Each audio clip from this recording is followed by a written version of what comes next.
Crime against women. Introduction. Fine, now just let me know how many of you own vehicle and how many of you commute by bus, train and so on in your routine life.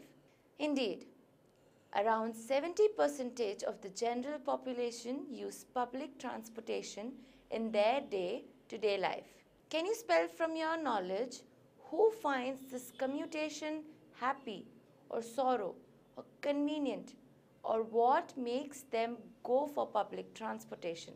You are right.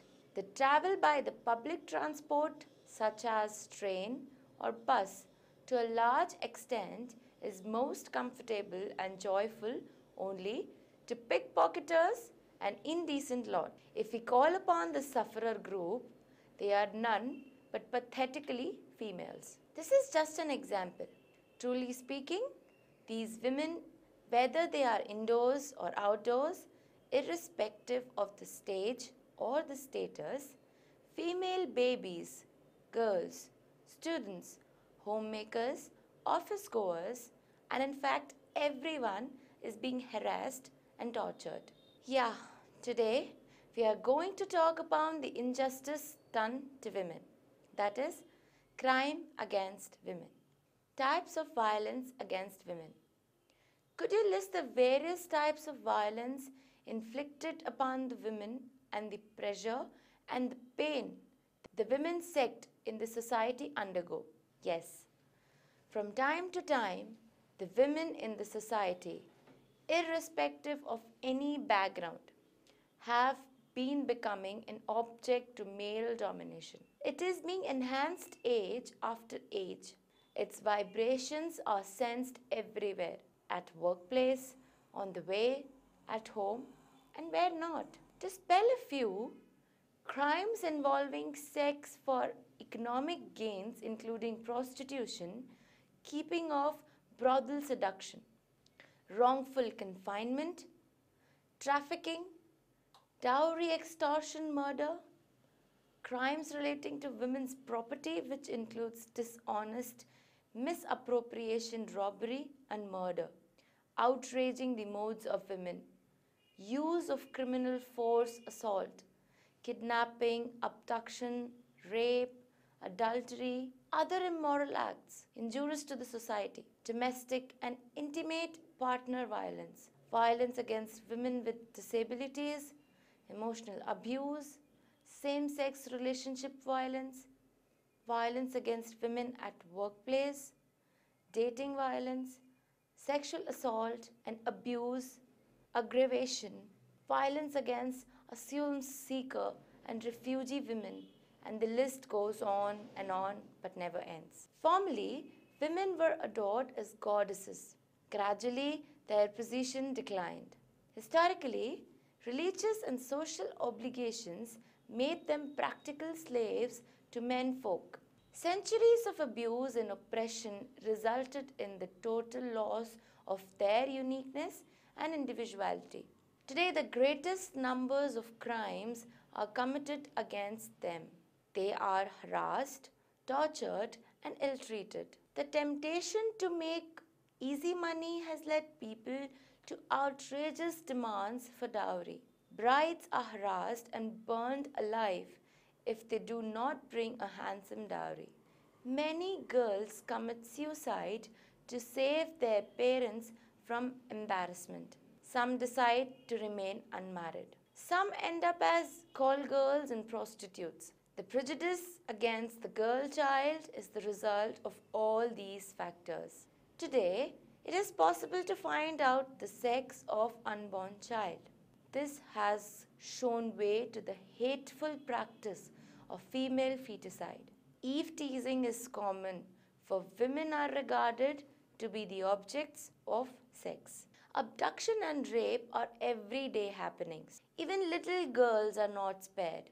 Working women are manipulated all over. Women are criminally battered in police lockups and even so-called protective homes rather posed only unimaginable threat for them. Paradoxically, they endure the substance of hostility and resentment. The remedy lies in women's education and economic independence. Stringent laws with no loopholes must be made to protect the interests of women. Above all, the moral atmosphere of the society must undergo a complete transformation. Large populations become not only displaced but weakened. Around the world, the places that are the most dangerous for women also pose the greatest threats to international peace and security. The connection is obvious. Where women are subjugated, governance is weak, and terrorists are more likely to take grip. As the Secretary has remarked, vibrant civil societies cannot be desired if half the population is left behind. Women's participation is a condition for good governance, for rule of law, and for economic prosperity. And gender-based violence, an ever-present threat of violence, prevents women's participation in these sectors of society. Day in and day out, don't we find women being attacked by strangers, hurt by people even close to them? They may be husbands or partners, but pain is the same. The after effect of brutality and abuse is most terrible whether a woman is attacked by a stranger or mistreated by a partner. An offense, physical assault or mental attack, creates the same havoc. Foundations and the people responsible for crime. Okay, let me confirm this with you. As educated adults, don't we know that we turn back the pages of the past? We find the women in India being respected and well regarded. We also find the Constitution of India granting equality to women and also authorizing the state to implement measures of positive discrimination in favor of women to counterbalance the swelling socio-economic, educational and political shortcomings faced by women. Article 15 forbidding discrimination on grounds of caste, religion, sex, race and place of birth. In Article 16 ensuring equal openings of employment. In spite of all these precautions and safety measures being adapted and adopted, the women in our country continue to suffer. Today's scenario display illiterate women folk, ignorant females lacking the knowledge of their rights, domineering practices and customs and so on. Could you guess the reasons and the people behind this tragedy? Yeah, 3 categories of people are solely responsible for it. First one is the offender or law breaker. The second is the police. And last one is the criminal courts. To begin with, it may be said that the reformative sentences in relation to crimes against women in particular are responsible for the increasing violence against women. Here, in addition to it, there is also a view that our social system is in itself designed to promote inequality and hence exploitation of women is inbuilt in it. Then, coming to the question of the offenders committing crimes against women, they are not consistent or hard-bitten criminals and engage in crime due to inclination or pressing urge. At this point, we discover some women folk themselves being the lawbreakers.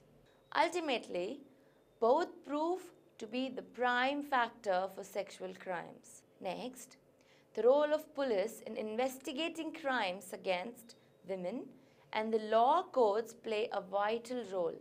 As a large number of cases are filed in the law courts, it results in freeing of many without trial.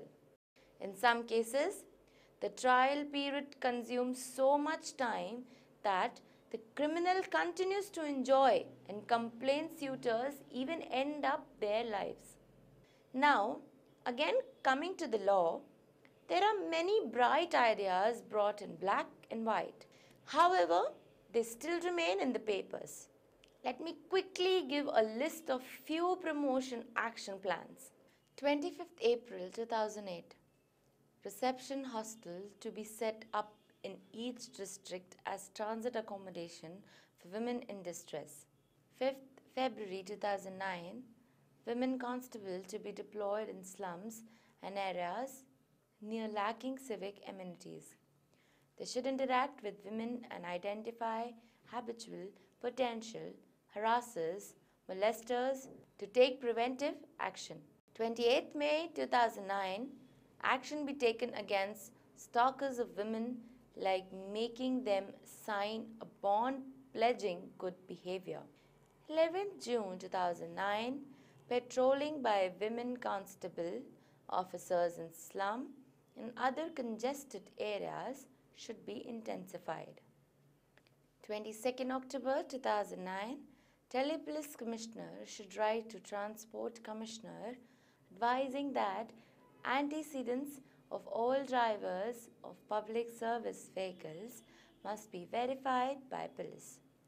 Drivers should also carry biometric photo ID. 22nd December 2010. Constable should be posted at bus stops to instill a sense of security in women commuters. 28th October 2011. All DTC bus stops in DU's North and South campuses should be covered by police. Emotional collisions, physical consequences and societal crash, global cost and corollary. True, you sympathize the plight of women. Aren't you anxious to learn their influences on self and society? Now, let me describe you some of the direct and indirect impacts of violence against women.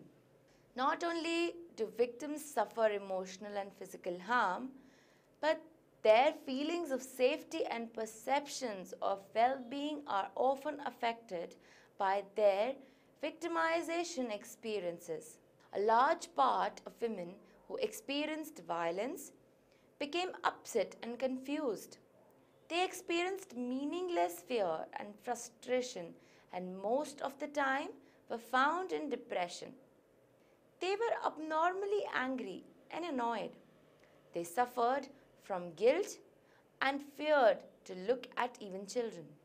They possessed low self-esteem and spent sleepless nights. Violently victimized women, both those victimized by a spouse or another perpetrator, were less likely to positively rate their mental health, more likely to experience elevated levels of stress, and more likely to use medication for depression, anxiety, or sleep problems. Besides throwing the bad consequences on the individuals and the families, it adds its shortcomings on the society too. Family and friends are also indirectly or directly charged by the violence. In addition, larger societal costs caused on account of violence against women are also borne providing and maintaining social supports and criminal justice services. Broadly speaking, the use of these services is higher in violence incidents. It has been said that the economic costs linked with providing these services, as well as financial implications of violence to victims and their families, is considerably large. The statistics says that women in India add up to nearly half of its population, and the bitter truth is that most of them are being grounded under the social, cultural and religious structures.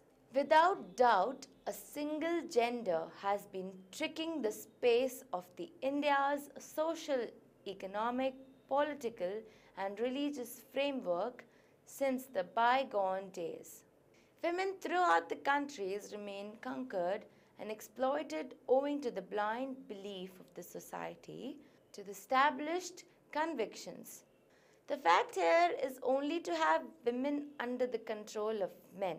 One can see the force of violence upon them in every aspect, domestic as well as public, physical, emotional, and mental. Now and again, it is even before birth, from time to time in the adulthood, and every now and then in life. Violence against women constitutes a violation of the human rights and fundamental freedom of women. Now I guess your fears and doubts. You ask, where is the world marching to? Obviously, when women are harassed as part of a purposeful and synchronized tactic, the huge populations not only get out of place but also weakened. Right through the world, the places that are the most dangerous for women also cause the greatest threats to international peace and security. The association is clear. Where women are oppressed, governance is weak, and terrorists are more likely to take hold. You cannot have lively and energetic civil societies. Women's participation is a precondition for high quality governance, for rule of law, and for trade and industry prosperity, and gender based violence and pervasive threat of violence prevents women's participation in these sectors of society.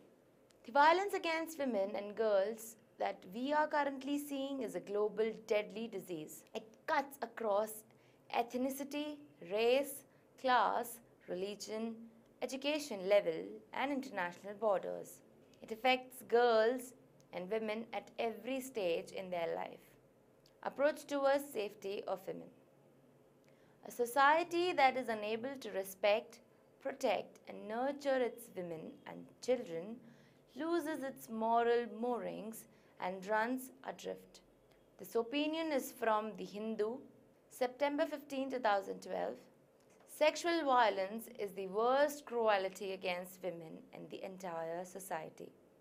Various recommendations pertaining to the prevention of crimes against women must exist alive.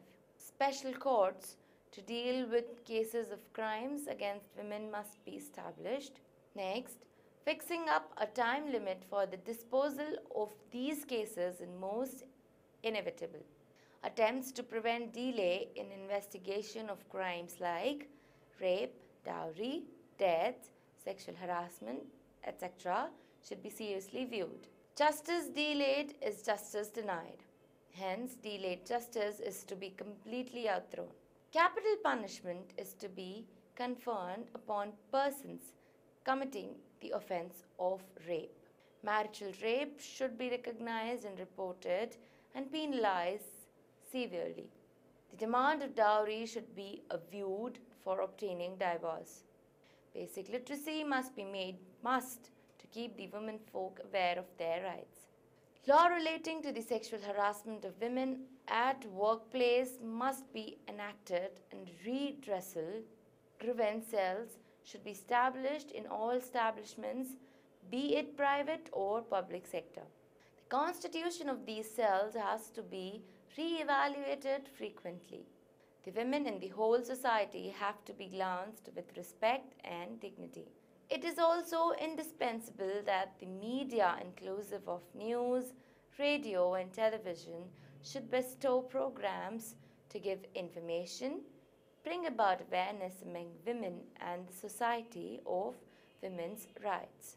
The organizations should focus towards women's education and development all around.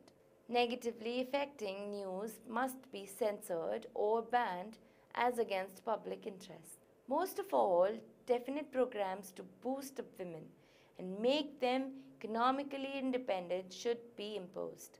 Legal remedies. Various legislations for safeguarding the women. Do you wonder if there is no remedy at all to it? Thank the Lord, we do have a remedy. There are various legislations for safeguarding the women. To begin with, the crimes under IPC and SLL, Indian Penal Code and Special Laws, various legislations have been integrated regarding the protection of women. It is classified under two categories. The IPC, the crime under Indian Penal Code, and the SLL, the crime under the special and local laws. The first category takes in cases such as rape, Section 376 IPC, kidnapping and abduction for specified purpose, Section 363, 373 IPC, homicide for dowry, dowry death or their attempts, Section 302/304 BIPC, torture both mental and physical, Section 498A IPC, sexual harassment, Section 509 IPC, importation of girls up to 21 years of age, Section 366B IPC, and the second category deals with the problems such as Immortal Traffic Prevention Act 1956, Dowry Prohibition Act 1961, Indecent Representation of Women Prohibition Act 1986, Commission of Sati Prevention Act 1987, Approach towards Safety of Women and Self-Perceived Safety, Health and Well-being. Not to forget the measures taken towards safety of women and the laws such as Commission of Sati Prevention Act 1987, Dowry Prohibition Act 1961, Indecent Representation of Women Prohibition Act 1986, National Commission for Women Act 1990, Protection of Women from Domestic Violence Act 2005, Immoral Traffic Prevention Act 1956, Protection of Women Against Sexual Harassment at Workplace Bill 2010, Prohibition of Child Marriage Act 2006, Protection of Civil Rights Act 1955, Protection of Human Rights Act 1993, Protection of Human Rights Amendment Act 2000, Protection of Women's Rights Amendment Act 2006, Medical Termination of Pregnancy Act 1971, Prenatal Diagnostic Techniques, Regulation and Prevention of Misuse Act 1994, Prenatal Diagnostic Techniques, Regulation and Prevention of Misuse Amendment Act 2001, Information Technology Act 2000, Indian Penal Code 1872, Criminal Procedure Code 1973, Indian Evidence Act 1872, Criminal Law Amendments, Sexual assault and other crimes have been implemented. There are women's rights activists and there are also law against violence. However, they exist lifeless, as the cry for the end of the crime against women and equality is a common phenomenon throughout the world. And united effort is inevitable. Human rights activists should stay true to achieve the objective. In the first place, the organization leaders should be appointed at every village, town, city, and in fact, wherever women reside. A gathering at least once a week is essential. The issues of basic literacy, education on law, support, comfort, and security must be discussed. Male members, relatives, or friends, whoever is really interested in the welfare of the women, might be encouraged for assistance. Friendly and healthy connections among organizations of states and countries must be established. Education is the only instrument with which we can bring in changes in the deep-rooted attitudes. The following incident stands testimony. When Mukhtar Mai was gang raped in Pakistan in 2002, on the orders of the tribal council in her rural Pakistani village, her village expected her to commit suicide. But Mukhtar Mai was not an ordinary victim. Instead, this illiterate, brutalized, and shunned woman found the strength to take her case to court. She used the money from her small settlement to build 2 schools, one for boys and one for girls, in which she enrolled herself. She said nothing in her village would ever change without education. In so many of these cases, especially when security forces themselves are involved, no serious legal action is taken against these criminals. The pathetic tragedies announcing women's vulnerability and helplessness symbolize a humanitarian tragedy. The mistreatment not only destroys the lives of individual girls and women, families, and communities, but also deprives the world of the aptitude it needs at once.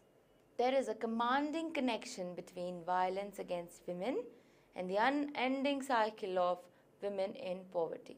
Abused women or victimized women fall short in estimating their own capacity, and this results in the losing of the invaluable efforts and contributions due to the nation.